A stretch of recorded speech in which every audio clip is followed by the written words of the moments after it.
మాటకు మాట చందమామ కథ. ఒక రాజుకు అమిత మాటకారి అయిన కూతురు ఉండేది. ఆమెతో మాట్లాడడం ఎవరికీ సాధ్యమయ్యేది కాదు.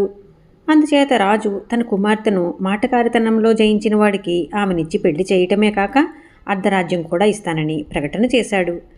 అర్ధరాజ్యం కట్నంతో వస్తున్న రాజకుమార్తెను పెటారటానికి అడ్డమైన వాళ్ళు ముందుకు వచ్చారు.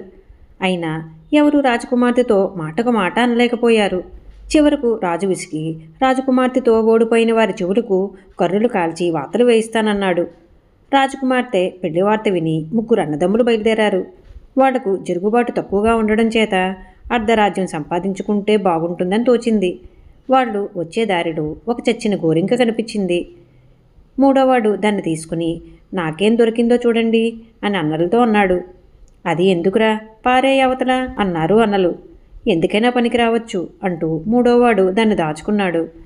మరికొంత దూరం వెళ్ళాక వాడికి ఒక నార తడప దొరికింది. అన్నలు పారేయమంటే వినక వాడు దాన్ని కూడా దాచుకున్నాడు. ఇలా వాడికి దారిలో వరుసగా ఒక కొండ పెంకు, 2 పొట్టేలు కొమ్ములు, ఒక కొయ్య మేకు, ఒక పాత చొప్పు దొరికాయి. ముందు పెద్దవాడు రాజకుమార్తెతో మాట్లాడబోయి, సుదినం, ఇక్కడ చాలా వేడిగా ఉన్నదే అన్నాడు. అందులో ఇంకా వేడిగా ఉంటుంది అంటూ రాజకుమార్తె సమీపంలో ఉన్న కొలిమిని చూపింది. ఆ కొలిమిలో 2 ఇనుపు కర్రలు ఎర్రగా కాలి ఉన్నాయి.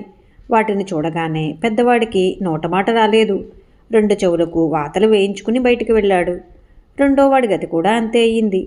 తరువాత మూడోవాడు వచ్చి, సుదినం, ఇక్కడ చక్కగా వెచ్చగా ఉన్నది అన్నాడు. రాజకుమార్తె కొలిమిని చూపించి, అది చాలా వేడి అన్నది.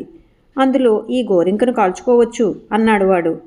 ముక్కలై రాలిపోతుంది అన్నది రాజకుమార్తె. ఈ తడపతో కట్టితే సరి అన్నాడు వాడు. చాలా వదులవుతుంది అన్నది రాజకుమార్తె. ఈ కొయ్యశీల దూర్చితే సరి అన్నాడు వాడు. కొవ్వు కారిపోతుంది అన్నది రాజకుమార్తె. ఈ కుండ పెంకు అడ్డం పెడతాను అన్నాడు వాడు. ప్రతి మాటకు ఏదో మెలిక పెడతావే అన్నది రాజకుమార్తె. మెలిక నా మాటలకు కాదు, దీనికి చూడు అంటూ వాడు ఒక పొట్టేలు కొమ్ము పైకి తీశాడు. ఇదెక్కడా ఎరగం అన్నదామె. అలాంటిది ఇంకొకటి కూడా ఉన్నది అంటూ వాడు 2వ కొమ్ము పైకి తీశాడు. నన్ను జయించడానికి మహా నలిగిపోతున్నావు అన్నది రాజకుమార్తె. నలిగి అరిగిపోయేది నేను కాదు, ఈ చెప్పు అన్నాడు వాడు. ఆ తరువాత ఏమనాలో రాజకుమార్తెకు తోచలేదు. ఆమె ఓడిపోయినట్లు ఒప్పుకుని 3వ వాడిని పెళ్లి చేసుకున్నది. వరకట్నం కింద వాడు అర్ధరాజ్యం సంపాదించుకున్నాడు. ఈ కథ మీకు నచ్చినట్లయితే లైక్ చేయండి, షేర్ చేయండి.